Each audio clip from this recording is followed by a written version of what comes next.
Hello friends, welcome back. In today's video, we are going to discuss certain more questions from Unit 3 Fundamental Processes from CSIR NET June 2019 Life Sciences question paper. So let us start. Total number of questions जो इस unit से पूछे गए हैं वो हैं 10 to 12 और marks weightage था 30 to 32 यानी कि काफी अच्छा मार्क्स वेटेज था। डिफिकल्टी लेवल जो था क्वेश्चंस का वो मॉडरेट टू डिफिकल्ट था। दोस्तों पहला क्वेश्चन है Following statements are made about chromatin remodeling in human cells. Local chromatin conformation may play more important role than the local DNA sequence of the promoter. B. Histones in nucleosomes can undergo many different covalent modifications which in turn alter the chromatin architecture locally. C. Chromatin remodeling is a developmentally regulated passive process which does not require ATP. And D. Several histone variants exist which replace the standard histones in specific types of chromatin. Select the option that has combination of all correct answers. कुछ 4 statements दिए हैं आपको A B C D, आपको उनमें से कोई से 3 correct statements को सिलेक्ट करना है। तो पहला स्टेटमेंट फिर से पढ़ते हैं। लोकल क्रोमेटिन कंफर्मेशन ने play more important role than local DNA sequence of the promoter. ये बात बिल्कुल ठीक है, ये स्टेटमेंट करेक्ट है। लोकल क्रोमेटिन कंफर्मेशन ज्यादा इंपॉर्टेंट रोल प्ले करता है as compare to the DNA sequence of that region. Number B, histones in nucleosomes can undergo many different covalent modifications. Correct, nucleosome के अंदर हिस्टोन्स के covalent modifications होते रहते हैं। कभी हिस्टोन्स की मिथाइलेशन होती है, कहीं हिस्टोन्स की एसिटाइलेशन होती है, बहुत सारे चेंजेस हिस्टोन्स में होते रहते हैं, जिसकी वजह से क्रोमेटिन का आर्किटेक्चर जो है उस पर्टिकुलर पोजीशन पर चेंज होता है, which in turn alter the chromatin architecture locally. Correct. Number C, chromatin remodeling is a developmentally regulated passive process which does not require ATP. ये स्टेटमेंट रॉन्ग है, क्योंकि क्रोमेटिन रीमॉडलिंग एक developmentally regulated process है, but it is not a passive process, it is an active process, it requires ATP. Energy utilise होती है इस process में, ATP का यूज होता है, तो इसलिए ये स्टेटमेंट रॉन्ग है। D, several histone variants exist which replace standard histones in specific types of chromatin. Yes, histone के वेरिएंट्स भी होते हैं जो स्पेसिफिक स्टैंडर्ड हिस्टोन्स को रिप्लेस कर देते हैं अलग अलग क्रोमेटिन्स में। पढ़ते हैं इसका answer. ATP dependent chromatin remodelling complexes regulate gene expression by either moving, ejecting or restructuring nucleosomes. These protein complexes have a common ATPase domain. Repeat, these protein complexes have a common ATPase domain, and energy from hydrolysis of ATP allows these remodeling complexes to reposition nucleosomes, often referred to as nucleosome sliding, along the DNA, eject or assemble histone on or off DNA, or facilitate exchange of histone variants, and thus creating nucleosome free regions of DNA for gene activation. तो मतलब कि इन proteins के पास एक ATPase domain होता है जहां से ATP के हाइड्रोलिसिस के थ्रू एनर्जी मिलती है, और इस एनर्जी की वजह से न्यूक्लियोसोम की रीपोजिशनिंग हो जाती है। इस न्यूक्लियोसोम की रीपोजिशनिंग को न्यूक्लियोसोम स्लाइडिंग बोलते हैं। कई बार इसमें से न्यूक्लियोसोम इजेक्ट भी हो जाता है, या फिर हिस्टोन्स की असेंबलिंग होती है, बहुत सारे हिस्टोन्स के वेरिएंट्स भी आ सकते हैं। तो इस पूरे प्रोसेस को हम बोलते हैं, ये एक एक्टिव प्रोसेस होता है, ये पैसिव प्रोसेस नहीं होता है। तो यहां पर option third A, B and D are correct options, या फिर option third is the right answer. Next question देखते हैं। The different arms in the tRNA structure are shown in list 1। The specific signatures associated with the different arms are shown in list 2। List 1 में tRNA के अलग अलग arms दिखाई गई हैं, और लिस्ट 2 में इन आर्म्स के साथ एसोसिएटेड स्पेसिफिक स्ट्रक्चर्स के नाम दिए गए हैं, लेकिन हमें इनके कॉम्बिनेशंस को करेक्ट बताना है। रॉन्ग कॉम्बिनेशंस दिए हुए हैं यहाँ पर, हमें करेक्ट कॉम्बिनेशंस बना करके नीचे के ऑप्शंस में से सही आंसर चूज करना है। It's very simple. 4 आर्म्स होती हैं। यहाँ पर आप डायग्राम देखिए टीआरएनए का। This is called clover leaf model of tRNA. इस क्लोवर लीफ मॉडल में 4 आर्म्स हैं। पहली है एक्सेप्टर आर्म, जिसपे लिखा हुआ है site for amino acid attachment. ये जो अमीनो एसिड अटैचमेंट की साइट है, इसी को बोलते हैं एक्सेप्टर आर्म। इसको एक्सेप्टर आर्म क्यों बोलते हैं? क्योंकि इसके ऊपर ही कोई भी एमिनो एसिड आकर के अटैच होता है। जिस समय प्रोटीन की ट्रांसलेशन होती है, आरएनए से प्रोटीन बनता है, उस टाइम राइबोसोमल आरएनए के ऊपर ये टीआरएनए मॉलिक्यूल अटैच होता है और ये टीआरएनए मॉलिक्यूल की 3 प्राइम आर्म पे एक एमिनो एसिड मॉलिक्यूल अटैच होता है, तो इसलिए इस आर्म को बोलते हैं एक्सेप्टर आर्म। इसी के साइड में लेफ्ट हैंड साइड पे देखिए डाइहाइड्रोयूरिडीन लूप, इसको हम डी आर्म भी बोलते हैं। डी से ही निकला है डाइहाइड्रोयूरिडीन, तो दिस इज डी आर्म। तो अब आप ऑप्शंस में देखिए, लिस्ट 1 में ए है एक्सेप्टर आर्म और लिस्ट 2 का सेकंड ऑप्शन देखिए 7 बेस पेयर स्टेम है, टोटल 7 बेस पेयर्स होते हैं और एक सीसीए सीक्वेंस होता है। तो ये सीसीए सीक्वेंस आपको दिख रहा है 3 प्राइम ओएच पर। फिर डी आर्म से डाइहाइड्रोयूरिडीन, यानी कि डी का फर्स्ट ऑप्शन करेक्ट है। फिर एंटीकोडोन आर्म, एक एंटीकोडोन आर्म होती है, केवल 3 बेस पेयर ऐसे होते हैं जो एंटीकोडोन बनाते हैं और ये एंटीकोडोन्स एमआरएनए के ऊपर कोडोन के साथ बाइंड करते हैं और वहां से फिर आगे प्रोटीन की ट्रांसलेशन होती है। तो anticodon matches with third, list 2 में थर्ड, यानी कि 5 base pair stem. And T psi C arm, थोड़ा और राइट हैंड साइड में आइए तो आपको मिलेगा T psi C loop. Psi represents pseudouridine, तो यहां पर सूडोयूरिडीन होता है, तो इसलिए C from list 1 matches with fourth option of list 2। तो यहां 4 ऑप्शंस में से fourth option is the right answer. इस टीआरएनए के स्ट्रक्चर के बारे में थोड़ा पढ़ भी लेते हैं। द यूनिवर्सली एक्सेप्टेड 2-डायमेंशनल model of tRNA is the clover leaf model. इस मॉडल को क्लोवर लीफ मॉडल बोलते हैं। It is formed due to pairing of short complementary sequences and the formation of unpaired loops. The 5' phosphate end terminates usually into guanine. जो 5' end होता है इसका last molecule होता है guanine. While the 3' OH end always terminates into 5' CCA 3' sequence. तो जो 3' end होता है उसमें CCA sequence होता है. Amino acid is carried on the 3' end associated with adenine. General structure of clover leaf model is described below. The 3' end terminates into 5' CCA 3' sequence that is always unpaired. तो आप diagram में देखिए, ये जो CCA sequence है ये unpaired है, इसकी हाइड्रोजन बॉन्डिंग नहीं हो रखी इसके अपोजिट स्ट्रैंड के साथ। जो अपोजिट स्ट्रैंड है वो बहुत नीचे रुक गया है, 3 बेस पेयर पहले ही नीचे रुक गया है। The terminal A residue is the site at which amino acid is bound covalently. तो जो लास्ट A रेसिड्यू है उस पर एमिनो एसिड कोवेलेंटली बाउंड रहता है। Second point, starting from the 3' end after the 3' ACC 5' sequence the region includes few paired bases. तो 3' end से अगर हम शुरू करेंगे और नीचे की तरफ जाएंगे तो ACC सीक्वेंस के बाद नीचे की तरफ जो कुछ न्यूक्लियोटाइड्स हैं वो पेयर्ड होते हैं। उसके बाद फर्स्ट लूप आती है जिसमें टोटल 7 अनपेयर्ड बेसिस हैं। इस लूप को बोलते हैं T psi C loop because it always contains a sequence 5' ribothiamidine pseudouridine cytidine 3'। तो ये राइबोथाइमिडीन pseudouridine cytidine 3' सीक्वेंस जो है ये टी साई सी लूप में होता है, इसी वजह से इसका नाम रखा गया T psi C loop. This loop is involve in binding to ribosome, तो राइबोसोम बाइंडिंग में ये लूप हेल्प करती है। Fourth point, after 5' T psi C 3' loop in the 5' direction there occurs a loop of variable size that is called extra loop or the lump. This lump contains 3 to 21 bases.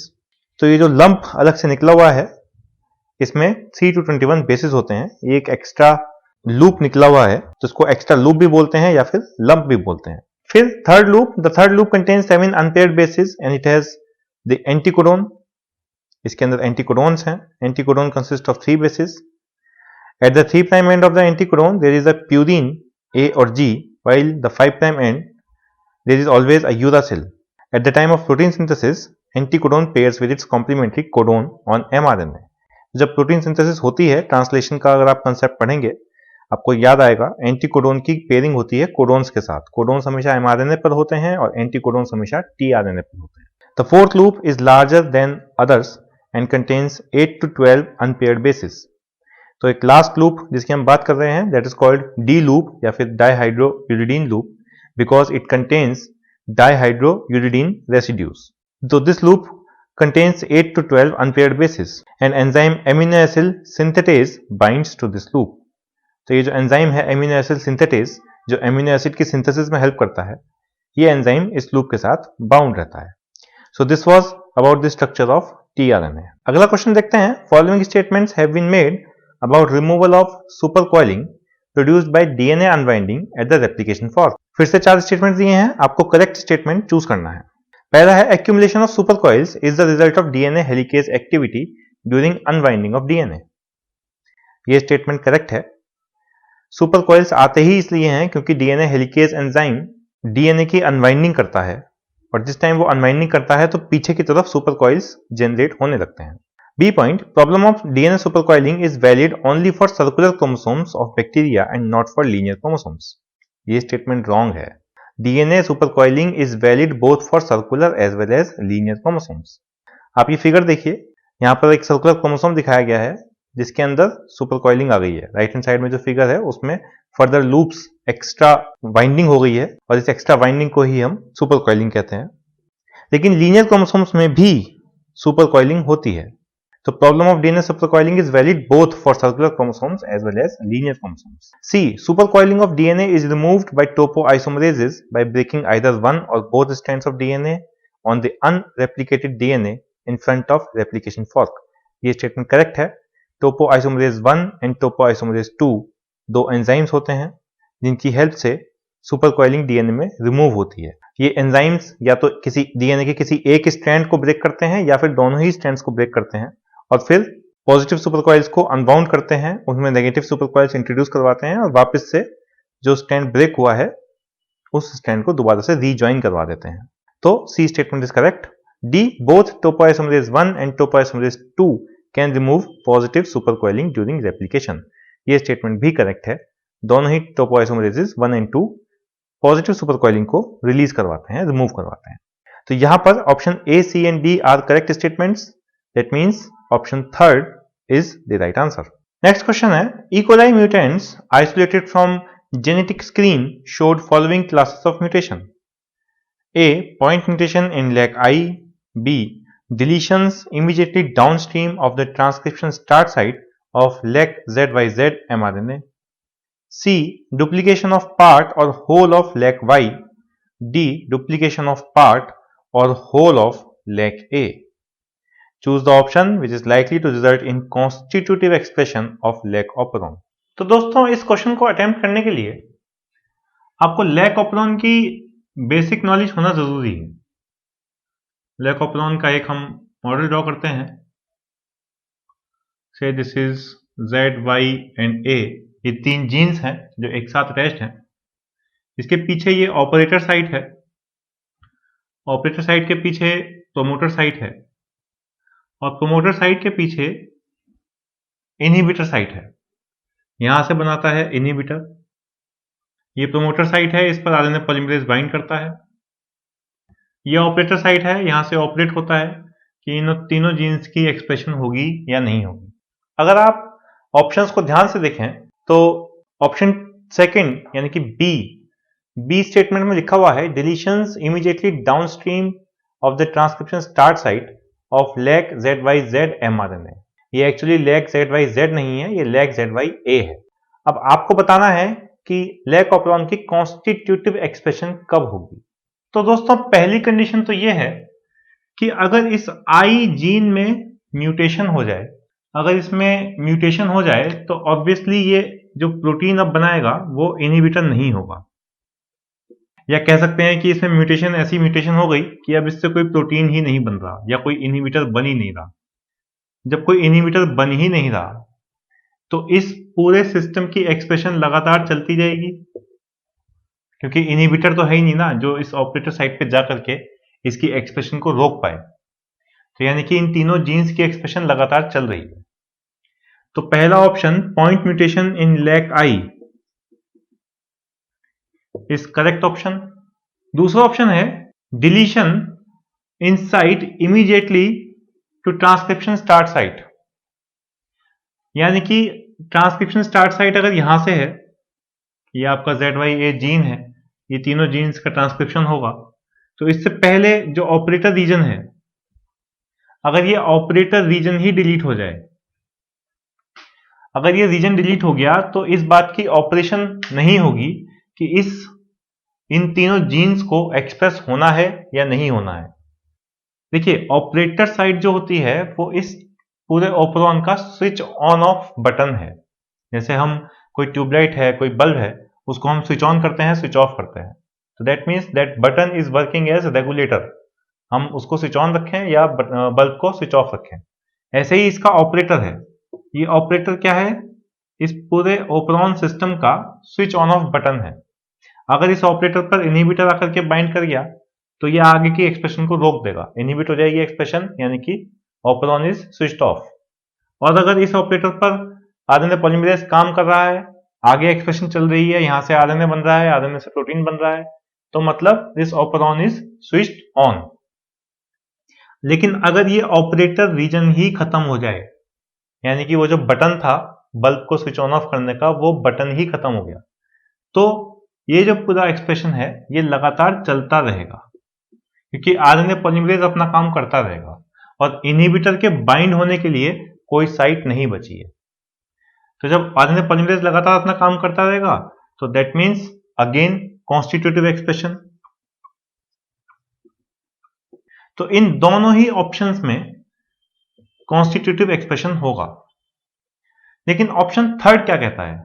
Option third कहता है कि इस particular gene का duplication हो जाए, इसके किसी part का या पूरे जीन का डुप्लीकेशन हो जाए। तो अगर इसका डुप्लीकेशन होता है तो यहां पर अब वाई के दो पार्ट हो जाएंगे, दो वाई जीन आ जाएंगे। अगर दो वाई जीन आ भी गए तो भी ये साइट तो एज इट इज है, ऑपरेटर साइट तो है ही है, इनहिबिटर भी बन रहा है, मतलब अगर यहां से स्विच ऑफ हो गया कोई ऑपरेशन सिस्टम तो आगे कितने भी जीन्स हों वो सारे स्विच ऑफ हो जाएंगे। ऐसे ही फोर्थ ऑप्शन है। फोर्थ ऑप्शन कहता है कि इस ए जीन का डुप्लीकेशन हो गया है। तो अगर ए जीन का डुप्लीकेशन हो गया है तो भी अगर ये पूरा सिस्टम स्विच ऑफ है तो कितने भी ए जीन्स हों वो सारे स्विच ऑफ रहेंगे, या फिर अगर ये पूरा सिस्टम स्विच ऑन है तो कितने भी ए जीन्स हों वो सारे स्विच ऑन रहेंगे। यानी कि ऑप्शन सी और डी कॉन्स्टिट्यूटिव एक्सप्रेशन का कंडीशन नहीं है। यानी कि first two options, option A यानी कि statement A and statement B, these two statements correspond to constitutive expression of lake operon system. For E. coli chromosomal DNA replication, which one of the following statement is true? E. coli DNA replication के लिए कौन सा statement correct है? पहला, DNA polymerase 1 is the main polymerase required for DNA replication. ये statement गलत है। DNA polymerase 1 main polymerase enzyme नहीं होता, DNA polymerase 3 is the main polymerase enzyme, जिसकी वजह से पूरा DNA रेप्लिकेट होता है। Second, DNA polymerase 1, though identified originally by Kornberg as the one responsible for replication, is not important for DNA replication process. ये statement भी गलत है। DNA polymerase 1 कॉर्नबर्ग ने आइडेंटिफाई जरूर किया था, बट ये एंजाइम DNA रेप्लिकेशन प्रोसेस के लिए बहुत ज्यादा इंपॉर्टेंट है। इसका मेन काम एक स्टैंड से दूसरा स्टैंड बनाना तो नहीं है, बट स्टिल रेप्लिकेशन प्रोसेस में इसका एक बहुत ही इंपॉर्टेंट रोल है। Third, requirement of DNA polymerase 1 is in the context of removal of RNA primer needed for DNA synthesis and then fill in the same with DNA equivalent. ये statement correct है। Fourth, DNA polymerase 1 is the primary enzyme for error prone DNA synthesis in response to SOS. ये statement भी गलत है। दोस्तों, DNA replication के time पर अगर ये दो DNA के स्ट्रैंड्स हैं, पेरेंटल स्ट्रैंड्स, और इन स्ट्रैंड्स पर आरएनए प्राइमर लगता है, मैं एक ही स्ट्रैंड लेकर के चलता हूं, सपोज ये आरएनए प्राइमर है और इस आरएनए प्राइमर के पीछे फ्रेश डीएनए न्यूक्लियोटाइड्स ऐड होते जा रहे हैं, तो ये जो न्यूली सिंथेसाइज्ड स्ट्रैंड है इसको हम डॉटर स्ट्रैंड बोल देते हैं, इसको मैं पेरेंटल स्ट्रैंड बोल देता हूं। रेप्लिकेशन के टाइम पर ये जो डॉटर स्ट्रैंड है, ये डॉटर स्ट्रैंड बनता है डीएनए पॉलीमरेज 3 एंजाइम की हेल्प से, और ये जो आरएनए प्राइमर है ये एक प्राइमेज एंजाइम आता है और वो आरएनए प्राइमर अटैच करता है। मगर जब ये स्ट्रैंड बन जाता है, इसके बनने के बाद इस आरएनए प्राइमर का निकलना जरूरी है, इस आरएनए प्राइमर का बाहर निकलना जरूरी है। तो कंडीशन कैसी बनती है? मान लेते हैं ये पेरेंटल स्ट्रैंड है जिसकी डायरेक्शन 3 प्राइम टू 5 प्राइम है, और ये डॉटर स्ट्रैंड है जिसकी कंडीशन, ये डॉटर स्ट्रैंड, ये वाला पेरेंटल है। अब ये जो स्पेस था जहां पर आरएनए पहले लगा हुआ था, उस आरएनए को बाहर निकाल दिया है। निकाला किसने है? डीएनए पॉलीमरेज 1 एंजाइम ने। इस एंजाइम की 5 प्राइम टू 3 प्राइम एक्सोन्यूक्लियेज एक्टिविटी, ध्यान से पढ़िए इस चीज को। इस एंजाइम के अंदर एक एक्टिविटी होती है, खास तरह का एंजाइम होता है इसके पास, जिसको हम बोलते हैं 5 प्राइम टू 3 प्राइम एक्सोन्यूक्लियेज एक्टिविटी, जो 5 प्राइम डायरेक्शन से चलेगा और एक एक करके न्यूक्लियोटाइड्स निकालता चलेगा, और वो न्यूक्लियोटाइड्स आरएनए के जितने भी न्यूक्लियोटाइड्स हैं वो सारे निकल जाएंगे। तो आरएनए बाहर निकल गया, इतने स्पेस में गैप बन गया। अब इस गैप को फिल करने के लिए इसी एंजाइम की पॉलीमरेज एक्टिविटी काम करती है, और ये पॉलीमरेज एक्टिविटी इस गैप को फिल कर देती है। तो ये गैप फिल हो गया, और अब ये गैप फिल हुआ है डीऑक्सी राइबोन्यूक्लियोटाइड्स से। यहां पर आरएनए था राइबोन्यूक्लियोटाइड्स, यहां पर आ गए डीऑक्सी राइबोन्यूक्लियोटाइड्स। तो ये फंक्शन है डीएनए पॉलीमरेज 1 एंजाइम का, यानी कि यहां पर statement third is the correct option, या फिर option 3 is the right answer. एक और क्वेश्चन है, a LOD square of 3 represents a recombination frequency that is. दोस्तों लॉर्ड स्क्वायर होता है logarithm of odds, logarithm of odd score of 3। तो option first है 3 times as likely as hypothesis of no linkage, option 2 30 times as likely as hypothesis of no linkage, option 3 100 times as likely as hypothesis of no linkage, and option 4 1000 times as likely as hypothesis of no linkage. तो अगर आप 1000 का log लोगे तो आपको answer मिलेगा 3। ये बहुत सिंपल है। तो 1000 का log answer is 3, that means अगर लॉर्ड स्कोर 3 है तो that is equal to 1000 times as likely as hypothesis of no linkage, यानी कि यहां पर option 4 is the right answer. तो दोस्तों लेवल ऑफ क्वेश्चंस की बात करूंगा। क्वेश्चंस मॉडरेट टू डिफिकल्ट थे, एक्चुअली थोड़े से डिफिकल्ट थे, बहुत इजी क्वेश्चंस नहीं थे, बहुत सिंपल क्वेश्चंस भी नहीं थे, स्ट्रेट क्वेश्चंस भी नहीं थे, थोड़े से माइंड अप्लाई करने वाले क्वेश्चंस थे। कंसेप्ट्स कौन कौन से यूज किए गए हैं? टीआरएनए का स्ट्रक्चर जिसमें क्लोवर लीफ मॉडल के बारे में पूछा था, क्रोमेटिन रीमॉडलिंग जिसमें एटीपी के बारे में पूछा था, chromatin remodelling is a passive process or an active process, actually it is an active process. DNA super coiling के ऊपर क्वेश्चन आया है, लैक ऑपरॉन के ऊपर बहुत ही स्पेसिफिक क्वेश्चन आया है, डीएनए रेप्लिकेशन के ऊपर स्ट्रेट फॉरवर्ड क्वेश्चन आया है। अगर आपको डीएनए पॉलीमरेज 1 2 3 की एक्टिविटीज पता है तो आप इस क्वेश्चन को आराम से कर सकते हैं। लॉर्ड स्कोर के ऊपर एक क्वेश्चन आया है जो जनरली थोड़ा सा टफ मानते हैं रिकॉम्बिनेशन में। LOD score generally theoretical books में बीएससी एमएससी लेवल पर स्टूडेंट्स नहीं पढ़ते हैं, तो still this question is a bit tough for students. तो overall this was the conclusive summary. तो दोस्तों आज के वीडियो में इतना ही, फिर मिलेंगे अगले वीडियो में, तब तक के लिए नमस्कार।